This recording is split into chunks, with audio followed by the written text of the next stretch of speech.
और वो 1000 रुपीज में लॉन्च किया था। सिर्फ 1000 रुपीज में? पर 1000 रुपीज तो सिर्फ 1000 रुपीज। 1000 रुपीज में तो तुम दिल्ली में बस मूवी और खाने बाहर चले गए, उसमें 1000 रुपीज लग जाता है। एक कॉलेज ड्रॉप आउट जिसका खुद का सपना पूरा नहीं हुआ, कैसे वो देश के लाखों बच्चों का सपना पूरा कर रहा है अफोर्डेबल एजुकेशन के थ्रू। बीच में एक एडटेक यूनिकॉर्न ने 75 करोड़ रुपए में उनको खरीदने की भी कोशिश करी, और कोई कितना भी पागल इंसान होता ये ऑफर एक्सेप्ट कर लेता। पर अलक पांडे तो क्रेजी है कि खुद फंडिंग उठा के अब यूनिकॉर्न बन गए। तो कैसे फिजिक्स वाला की शुरुआत 30,000 रुपए में हुई, जानेंगे अलक पांडे और फिजिक्स वाला की कहानी।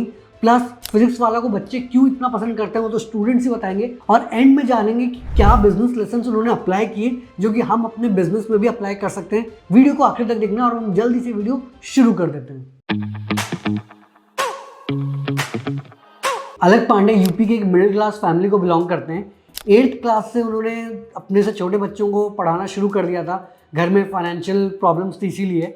फिर जब वो 12th क्लास तक पहुंचे तब उनके पास इतने पैसे और रिसोर्सेज नहीं थे कि यार वो ऑफलाइन कोचिंग ले पाए, तो उसके बाद फिर उनका आईआईटी में एडमिशन नहीं हुआ। इसके बाद उन्होंने कानपुर की हार्डकोट बटलर टेक्निकल यूनिवर्सिटी में एडमिशन लिया, मैकेनिकल इंजीनियरिंग चूज किया क्योंकि कुछ उनके फ्रेंड्स ने बोला कि यार फिजिक्स काफ़ी होती है इस सब्जेक्ट में। अब फिजिक्स तो सब्जेक्ट में था पर टीचर नहीं था, और जब भी टीचर आता था वो सिर्फ थियोरेटिकल चीज़ें पढ़ाता था। ऊपर से उनके सीनियर्स बोलते थे कि भैया जो पढ़ाया जा रहा है ना वो जॉब में बिल्कुल भी यूज नहीं होगा। तो इससे अलग पांडे काफी दुखी हुए और धीरे धीरे उनका पढ़ाई से ध्यान हटने लगा, और फाइनली उन्होंने 3rd ईयर में ड्रॉप आउट कर लिया और एक और कोचिंग इंस्टीट्यूट ज्वाइन करके वहां पढ़ाने लगे थे। अब शुरुआत उन्होंने पढ़ाना तो मजबूरी से किया था, फिर उनको मजा आने लगा और धीरे धीरे उनके बैचेस के साइज बड़े होने लगे। और इसी बीच 2014 में उनके एक दोस्त ने आइडिया दिया कि यार यहाँ पे तो तुम एक साथ 100-200 बच्चों को पढ़ाते हो, यूट्यूब में वीडियो डालो, हजारों बच्चे तुमसे सीखेंगे। और यहीं से 2014 में 30,000 के इन्वेस्टमेंट से एक मोबाइल, एक ट्राइपॉड और एक व्हाइट बोर्ड से उन्होंने यूट्यूब में पढ़ाना शुरू किया। अब इनिशियली उनके व्यूज आते नहीं थे, पर फिर उन्होंने देखा कि अरे जो सीबीएसई के तो काफ़ी सारे टीचर्स हैं, बट आईसीएसई के बच्चे भगवान भरोसे हैं, उनको कोई गाइड करने के लिए नहीं है। तो उन्होंने इन बच्चों को टारगेट किया, यूट्यूब चैनल ग्रो होने लगा, और धीरे धीरे उनको भी समझ आया कि अगर वो चाहते हैं कि बच्चे एक्चुअल में एग्जाम्स क्रैक करें तो फिर उनको फिजिक्स के अलावा केमिस्ट्री, मैथ्स, बायो इनके भी टीचर लाने पड़ेंगे, और इनको अगर सैलरी दोगे तो बच्चों से फीस भी लेनी पड़ेगी। बट इन्होंने हमेशा अपनी कॉस्ट मिनिमम रखी, और इसी बीच उनको आईआईटी ग्रेजुएट प्रतीक महेश्वरी मिले जिन्होंने पहले काफ़ी सारे स्टार्टअप्स किए हैं। तो वो फिर फिजिक्स वाला के को फाउंडर बने, और फाइनली उन्होंने फिर फिजिक्स वाला का ऐप भी निकाला। अब इसी बीच एक और एडटेक यूनिकॉर्न काफ़ी तेजी से ग्रो कर रहा था। उन्होंने देखा कि अलक पांडे का अलग ही क्रेज है, तो उन्होंने बोला कि यार आके हमारे प्लेटफॉर्म में पढ़ा लो, 40 करोड़ रुपए की सैलरी देंगे। अलक पांडे को मन नहीं था अपने बच्चों को छोड़ने का, तो उन्होंने ऑफर रिजेक्ट किया। पर फिर कुछ टाइम बाद इसी कंपनी ने बोला कि यार हम आपकी कंपनी में इन्वेस्ट कर देते हैं 75 करोड़ रुपए 10% इक्विटी के लिए। ये भी अलक पांडे ने मना कर दिया। ऑर्गेनाइजेशन ऐसे हैं कि मेरे को 500 रुपए का ऑफर किया था, आज मेरे को 75 करोड़ रुपए ऑफर करते हैं। I won't go, I have my aim, I have my ambition.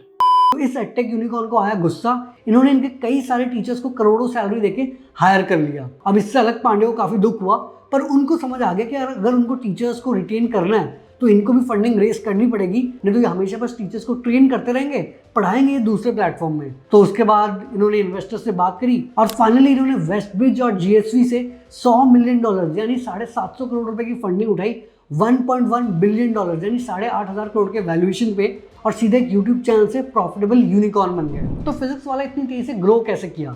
4 main points है जो कि 4 पीस ऑफ मार्केटिंग है, एक एक करके डिस्कस कर लेते हैं। पहला आता है प्रोडक्ट। अब कुछ एडटेक स्टार्टअप्स का सॉफ्टवेयर अच्छा होता है, किसी में टेक्नोलॉजी अच्छी होती है, किसी में एनिमेशन अच्छा होता है, तो किसी में ज़्यादा फीचर्स होते हैं। पर फिजिक्स वाला का फोकस है कि यार बच्चों को ऐसे तरीके से पढ़ाएं कि एक बार में वो समझ जाए। My name is Kanishk. I am from Sonipat, Haryana, and currently I am in Lakshya JEE 2022, and now further I am enrolled in Prayas JEE 2023. मेरा नाम है रेयांश, मैं फ्रॉम कानपुर और मैंने कोर्स लिया लक्ष्य जेई। नाम अभिषेक कुमार हुआ और दरभंगा बिहार का रहने वाला हूं, और लक्ष्य जेई से 2023 जेई का तैयारी। और एडटेक स्टार्टअप्स बहुत हैं और टीचर्स उससे भी ज़्यादा हैं, पर अलक पांडे जैसे गुरु बहुत कम हैं। और अलक पांडे को बच्चे इतने ज़्यादा क्यों पसंद करते हैं? बच्चों से ही सुन लेते हैं। समझने की भी प्रॉब्लम होती है, जिस टीचर का ज़्यादा समझ में आता है किसी टीचर का, किसी का कम आता है। जैसे मेरे लिए, मैंने जब लॉकडाउन हुआ था तो मैंने अलग सर से पढ़ा था, और अलग सर को मुझे सब समझ में आया था। फिजिक्स वाला के मैंने सारे लेक्चर देखे थे। तो बेसिक फंडा ये है कि अलक पांडे सिर्फ एग्जाम्स क्रैक नहीं बल्कि जिंदगी क्रैक करना सिखाते हैं, और क्योंकि उनको खुद उतने अच्छे टीचर्स मिले नहीं है, तो अलग पांडे को अच्छे टीचर्स की वैल्यू पता है, तो इसीलिए वो बच्चों को एग्जाम्पल्स के थ्रू, शायरी के थ्रू मोटिवेट करके चीज़ें पढ़ाते हैं। ना पढ़ने का तुम्हारे पास 1000 बहाना है, ना पढ़ने का तुम्हारे पास 1000 बहाना है, पर अब ये फैसला तुम्हारा है कि जीवन भर दूसरों के व्हाट्सएप स्टेटस देखने हैं या खुद का अपना एक स्टेटस बनाना है। दूसरा रीजन है प्राइस। अब ऑफलाइन कोचिंग इंस्टीट्यूट्स 2 साल के IIT JEE या नीट कोचिंग के लिए 2 से 3 लाख रुपए लेते हैं। इसी सेम चीज़ को ऑनलाइन प्रोवाइड करने के लिए एडटेक स्टार्टअप्स 40,000 से 1 लाख रुपए लेते हैं। पर फिजिक्स वाले ने पूरे ही मार्केट को डिसरप्ट कर दिया जब इन्होंने अपने कोर्सेज दूसरे एडटेक स्टार्टअप जितने चार्ज कर रहे हैं उनके 1/10 प्राइस पे लॉन्च किया। फिजिक्स वाला चूज क्यों किया जब इतने सारे और भी थे, या इसी को ही क्यों चूज किया फिजिक्स वाले को? एक तो प्राइसिंग की बात है कि ऑनलाइन में अनअकैडमी की तरह 30,000 40,000 ऑलमोस्ट ऑफलाइन कोचिंग जितना ही हो जाता है। ओके। तो वो थोड़ा सा हेजिटेशन होता है। और एडटेक स्टार्टअप्स अभी तक यूजुअली टियर 1 के बच्चों को टारगेट करी थी, तो उनसे तो आप 60,000 1 लाख रुपए ले सकते हो, बट मेजॉरिटी जो बच्चे हैं वो तो टियर 2 टियर 3 टाउन से है ना, वो इतने पैसे कैसे अफोर्ड कर पाएंगे। तो इसी मार्केट को फिजिक्स वाला ने टारगेट किया और सेम लेवल का एजुकेशन 1/10 प्राइस में प्रोवाइड किया। तभी आप देखेंगे कि यार अनअकैडमी और फिजिक्स वाला का रेवेन्यू पिछले साल का ऑलमोस्ट सेम है। मतलब अनअकैडमी का रेवेन्यू 380 करोड़ रुपए है। अगर हम माने कि वो हर एक बच्चे से एवरेज में 38,000 चार्ज करते हैं तो करीब उनके 1 लाख पेड स्टूडेंट्स हैं, जबकि फिजिक्स वाला का पिछले साल का रेवेन्यू 350 करोड़ रुपए का है। और अगर इसमें माने कि यार हर बच्चा एवरेज में 3,500 रुपए पे करता है कोर्स के लिए, तो इनके करीब 10 लाख पेड स्टूडेंट्स हैं और इसीलिए इनकी इस लेवल की ग्रोथ हुई है। तीसरा आता है प्लेस। तो दूर बहुत पड़ता है यहाँ से, हमारे एरिया से। उसके बाद जो हमारे एरिया में कोचिंग वो इतनी अच्छी नहीं है, और जेईई मेंस के लिए तो नहीं है, एडवांस के लिए लेवल नहीं है। उसके बाद टीचर्स भी कभी कभी नहीं आते हैं और इतना अच्छा पढ़ाते हैं, क्वालिटी एजुकेशन नहीं है। अब दूसरे टेक स्टार्टअप्स की तरह ये भी अपना कोर्स ऑनलाइन ही बेच रहे हैं। इंटरेस्टिंग बात ये है कि जो फिजिक्स वाला का टारगेट ऑडियंस है, यानी 15 से 24 साल के बच्चे, वो इंडिया में 24 करोड़ से भी ज़्यादा हैं। और इनके टॉप 1% अमीर बच्चों को तो दूसरे टेक स्टार्टअप्स टारगेट कर रहे हैं, बट बाकी इतनी बड़ी अपॉर्चुनिटी है जो कि कोई टेक स्टार्टअप टारगेट कर नहीं रहा था, और उसको फिजिक्स वाला सही प्राइस पॉइंट में टारगेट किया। तभी आप देख रहे हैं कि यार ग्रोथ कैसे नेक्स्ट लेवल की हो रही है। चौथा पॉइंट है प्रमोशन। अब यही actual one of the main USP है फिजिक्स वाला का, क्योंकि मार्केटिंग में बिल्कुल कुछ खर्च ही नहीं करते। अब इनका प्रोसेस सिंपल है। ये काफ़ी सारे फ्री लेक्चर्स इन्होंने यूट्यूब में डाले हैं, बच्चे देखते हैं, उनको लगता है कि यार हमें सब समझ आ रहा है, तब ये डायरेक्टली इनके ऐप में जाके इनका कोर्स खरीद लेते हैं। जब 11th में सब आते हैं तो जैसे होता है कि क्लास में तो कुछ समझ आया नहीं, फिर जाते हैं यूट्यूब पे देखने, तो वहां से फिर अलग सर की वीडियोस देखी मैंने। उसके बाद फिर उसी जिस साल मैं 11th में आया उस साल अलग सर ने पहला लक्ष्य बैच लॉन्च किया था अपना, और वो 1000 रुपीज में लॉन्च किया था। तो फिर जब मैं 12th में आया तो फिर मुझे लगा कि ये पूरे साल का फिजिक्स पढ़ाते थे अलग से। हाँ, तो सिर्फ 1000 रुपीज में, तो 1000 रुपीज तो 1000 रुपीज में तो तुम दिल्ली में बस मूवी और खाने बाहर चले गए, उसमें 1000 रुपीज लग जाता है। जबकि दूसरी तरफ अगर आप अनअकैडमी का देखेंगे, पिछले साल इनका रेवेन्यू तो 380 करोड़ था, पर मार्केटिंग में इन्होंने 414 करोड़ रुपए खर्च किए, जिसकी वजह से वो लॉस में रहे, और ये खर्चा फिजिक्स वाला का बच जाता है। इसीलिए वो ओनली प्रॉफिटेबल एडटेक यूनिकॉर्न बने।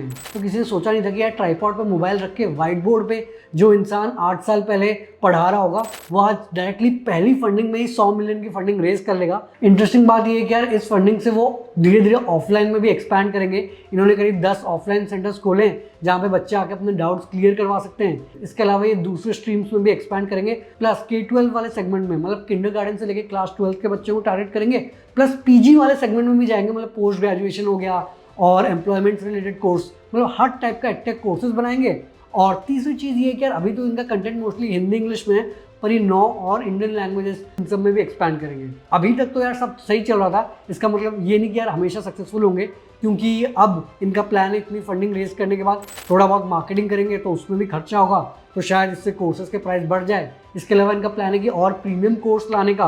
अब देखना पड़ेगा कि यार वो एक्चुअल में कितना महंगा होता है। अगर दूसरे स्टार्टअप जितना ही महंगा हो गया तो इनका डिफरेंशिएटिंग फैक्टर चला जाएगा। इसके अलावा भी ये अचानक से इतनी तेजी से इतने लोग हायर कर रहे हैं, इतने डिफरेंट फील्ड में एक्सपैंड कर रहे हैं, बोथ हॉरिजॉन्टली और वर्टिकली, तो देखना पड़ेगा कि यार ये क्या क्वालिटी कंट्रोल मेंटेन कर पाएंगे।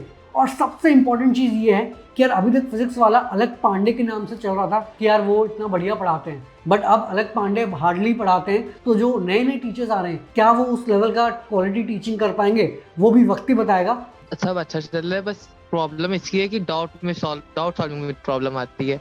अच्छा जैसे अगर मुझे कोई डाउट है और हम्म। लेक्चर लाइव है तब तो डाउट सॉल्व हो जाएगा, लेकिन अगर मैं रिकॉर्डेड लेक्चर देख रहा हूँ उसके बाद मैंने डाउट पूछा तो लगभग 1-2 दिन लग जाता है। नहीं, अभी मेनली कोई दिक्कत नहीं है, बस वही डाउट सॉल्विंग का दिक्कत है जो धीरे धीरे ठीक कर रहे हैं सर डाउट इंजन लगा के। पर इससे जो मेन हमें बिजनेस लेसन मिलती है वो ये है कि यार जरूरी नहीं है कि यार अगर आपके कॉम्पिटिटर्स के पास बहुत पैसा है या बहुत रिसोर्सेज है आप हार जाओगे। अगर आप एक्चुअल में कस्टमर्स को वैल्यू प्रोवाइड करते हो तो आप भी काफी ग्रो कर सकते हो। यहाँ पे उन्होंने जैसे उस ग्रुप को टारगेट किया जिनको कोई एडटेक स्टार्टअप टारगेट नहीं करा था, और उस ग्रुप की जो मेन प्रॉब्लम थी जो कि प्राइसिंग की थी उसको सॉल्व किया, तभी इनका एक्सपोनेंशियल ग्रोथ हुआ, जबकि दूसरों का इंक्रीमेंटल ग्रोथ हो रहा है। अब होपफुली आपको इस वीडियो से काफी कुछ सीखने को मिला होगा, प्लस इंस्पिरेशन मिला होगा। वीडियो पसंद है तो वीडियो को लाइक करना, नीचे कमेंट करना कि वीडियो कैसी लगी। चैनल को पक्का सब्सक्राइब करके घंटा भी दबा देना, और अपने सारे दोस्तों के साथ ये वीडियो शेयर करना जिनको लगता है कि यार हमारे पास रिसोर्सेज कम है तो हम सक्सेसफुल नहीं हो सकते। आगे हम ऐसे ही स्टार्टअप, बिजनेस, मोटिवेशन और एंटरप्रेन्योरशिप से रिलेटेड बातें करेंगे। तो जल्दी मिलते एक नई और जानकारीपूर्ण वीडियो के साथ। धन्यवाद।